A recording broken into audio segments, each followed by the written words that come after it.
Professor Alim-Louis Benabid is a French neurosurgeon. He's the former head of neurosurgery at the University of Grenoble. And his pioneer work was the development of a technique called deep brain stimulation, which uses an implanted electrode to deliver continued high-frequency electrical stimulations to specific parts of the brain, those that control particularly movement. And the technique has shown very interesting results. So to tell us about the history of this approach and its future, please welcome Professor Benabid.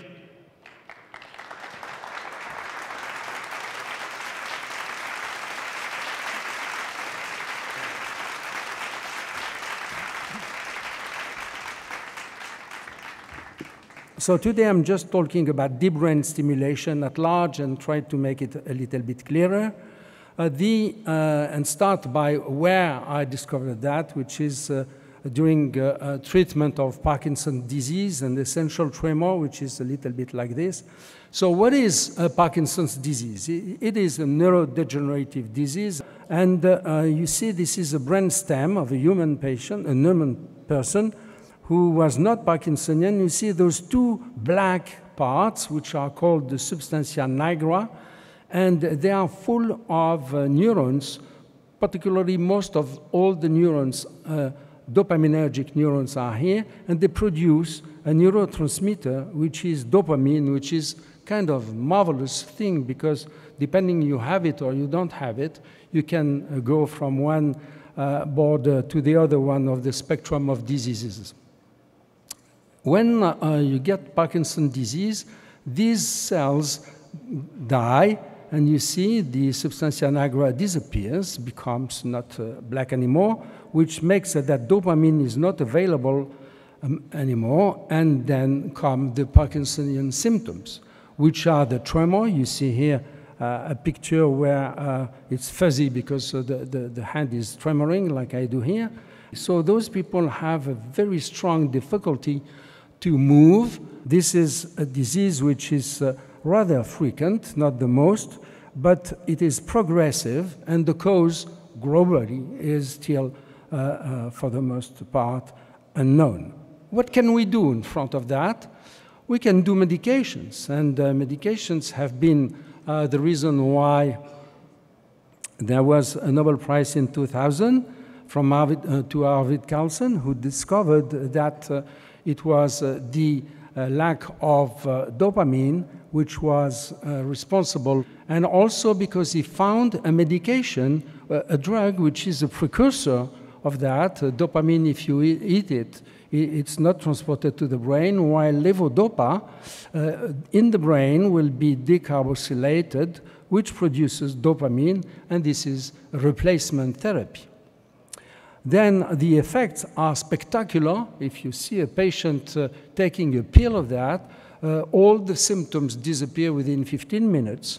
The problem is that about half an hour later, the symptoms are back, and you have to take another pill, which is the reason why those patients, after 5-7 years of happiness, it's called the honeymoon, then they start not taking so much benefit.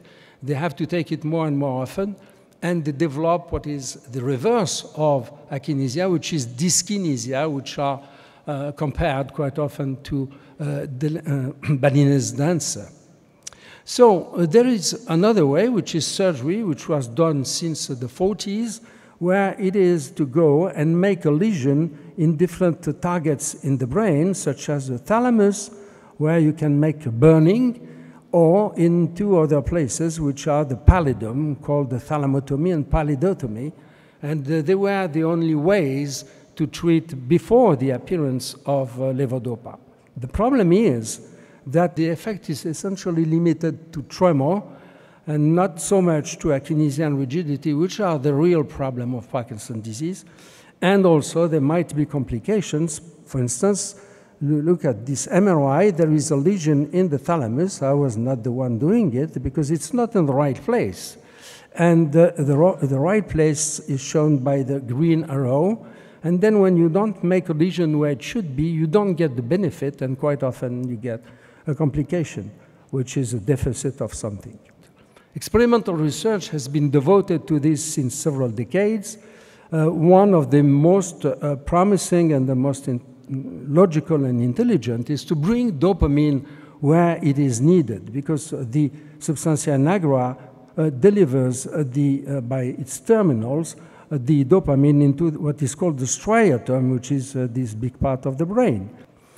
The other way is to use serendipity. And if you look at the number of discoveries which came from serendipity, it's almost all the important discoveries. And serendipity is what? This is a aha procedure, which is that because you are thinking every day, every night, most of your time to a problem which is concerning you and you want to solve it. If by chance something happens to pass by you, which could be a possibility to use it to solve your problem, then this is what is called serendipity, because many, many people have seen it before and they were not interested and they let it go. So I was as many others in the same situation. How could we do something new to be able to treat Parkinsonian patients?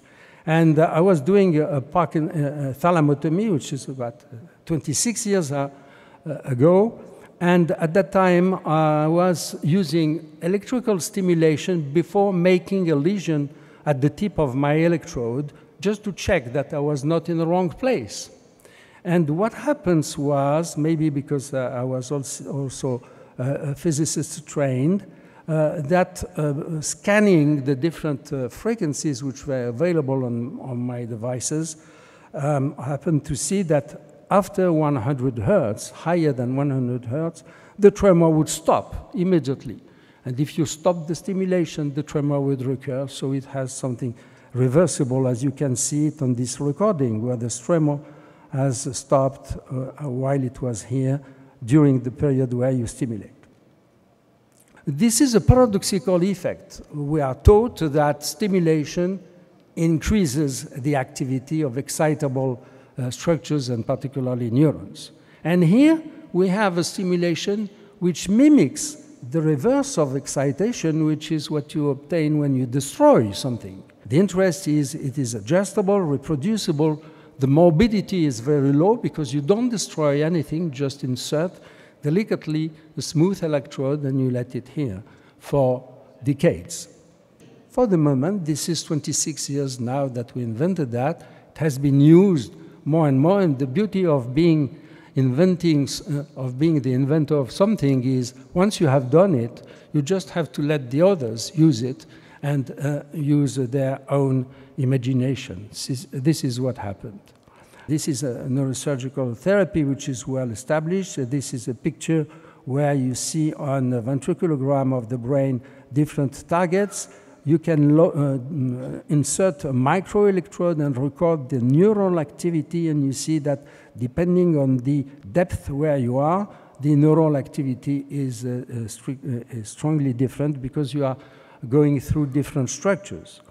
And here on this frontal cut of the brain seen by MRI, you see that at the base of the brain we call the basal ganglia, and all of them mostly are amenable for stimulation. So what is interesting is this is effective on several diseases, as you will see, not only Parkinson. And what is extremely interesting is in one target, you may be influencing several diseases, as well as in the reverse, one disease can be influenced positively and treated by different targets, which gives a special view of the brain.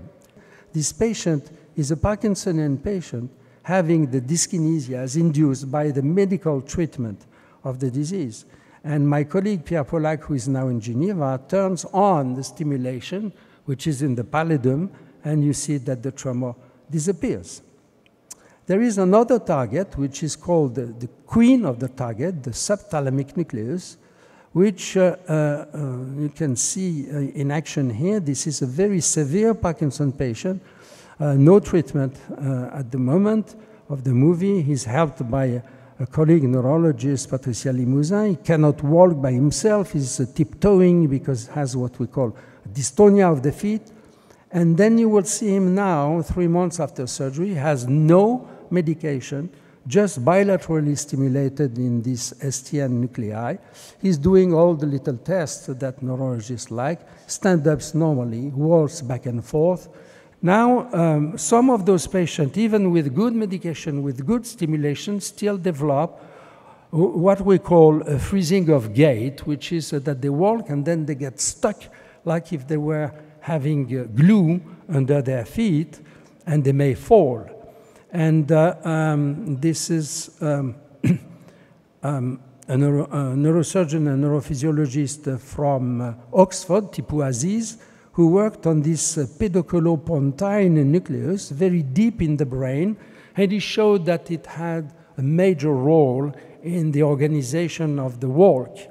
And this might explain why the patients are not in so good situation, because Parkinson's disease also destroys progressively this target. So he and us went to put electrode into the PP, and you see the patient here normal without stimulation. He is stumbling, he cannot walk. If you put some obstacles, it will become worse, and he will eventually fall. If you put electrodes here, and we stimulate not at high frequency to inhibit, but at low frequency to excite, because this structure is going to disappear, you see that the patient walks almost normally. We discovered with those patients that the stimulation not only improves so much the patient that you can decrease the medication, and then you have a disappearance of the dyskinesias, which were the complication of the medical treatment. Now, what are the new indications? First, the dystonias. It touches a lot of children. It's quite often a genetic mutation. This is a DYT1 gene mutation. And this young boy is unable to walk. And this is a few months and years after he was operated. He was able to walk normally, to ride his bike. And now he's a successful lawyer in Brussels. Another indication are in the field of the epilepsies. This is a recent American study by stimulation of what is called the anterior nucleus of the thalamus, where on the long term you see an efficient protection against the seizures. This is one girl we had operated. She was aged at 5 at that time. She was having 300 seizures per month, which is 10 per day. And then after surgery, she went back to just a twitch of the finger during the day, and this is 15 years ago. So what we see on those two cases is what I started to say already. We can have two targets for one disease, and also one target, such as STN, for instance, may be able to treat the dystonias and the epilepsy. Psychosurgery, as you know, had been stopped in the 70s because of mispractice, particularly in the US, and there was a memorandum to stop it. In 2000, because of the advent of this deep brain stimulation, there was, during a meeting of neurosurgery, functional neurosurgery, some people who showed that we had enough knowledge now to go back to the surgical techniques we used before, except that we would replace distraction by stimulation. And this has given a new life to psychosurgery. New indications also in mental disorders, which are depression. And this is from the group of Lozano in Toronto, where they have seen that using PET scan during a strong depression, even if you just get a very bad news, there is a hyperactivity of the basal part of your cortex called the subgenual cortex. Then they went with electrodes to cool it down, to inhibit them, and you see what happens to the scores of depression, which go down.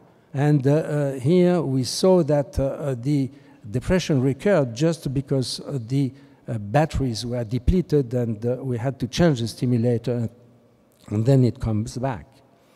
The same group has stimulated the same area for anorexia mentosa, which is what happens mostly in young girls, and they eventually die because they have lost so much weight. And we see that stimulation here makes it that their weight restabilizes. At the same time, the brain recovers a normal glucose metabolism. We have in Grenoble worked with Napoleon Torres in my lab on the opposite of anorexia mentosa, which is obesity, and working in monkeys with the possibility to decrease the weight by 10%, which is 10%. I'm weighing about 80. Losing 8 kilograms, 10% would be something that I have not been able to do. We have a patient who will be operated in Clinatec during the next few months, but we don't know for sure how it works. The only thing we know for sure, it is dependent on frequency, and it happens only at high frequencies. All the therapies we have, medication or the surgeries, do not change the course of the disease, which continue to proliferate and to evolve and to become worse and worse. We had reasons to think that STN stimulation would be able to do it, and because it's producing the hyperactivity of STN produces the hyperproduction of glutamate, which is an excitotoxin. And then we started experiment in rat primates and also data in human. So we looked at retrogradely at some of our patients, and we see that in 38% of 89 patients we studied, there is an improvement of the score after 1 year, which has never been seen by any kind of treatment. And after 5 years, some still, 20% of them still are getting better. So the question is, do we have a non-aggressive method? And this is, I want to introduce, the near-infrared photomodulation of the brain instead of stimulation. We have been working with John Mitrofanis since 10 years when he was in Grenoble, and what we are doing is doing this in animals in Grenoble and in Sydney. So this is a mouse which has been injected with MPTP, and we irradiate externally with a lamp delivering 670 nanometers near infrared. And if you compare, when we sacrifice those animals, this is those who have received MPTP and not light, and you see that they have lost a lot of cells, while the others, which were irradiated, have almost the numbers which they might have. So the clinical program now is implantation of a fiber laser, which we have done in mice, and does good results as the other one. And now we are doing experiment where we implant a fiber with a laser source powered by a battery under the skin, and we treat those animals with MPTP, and we look at how much the prevention is obtained. And as we are having preliminary but very satisfying result, we are building now a prototype which will be at the base of a clinical trial at the end of this coming year. And if we achieve that during the next year, I'm sure we will have done a big step forward to put all together all those who might have a piece of a solution to reach the goal, which is to make innovation in diagnosis and in treatment for the best of mankind. I thank you for your attention.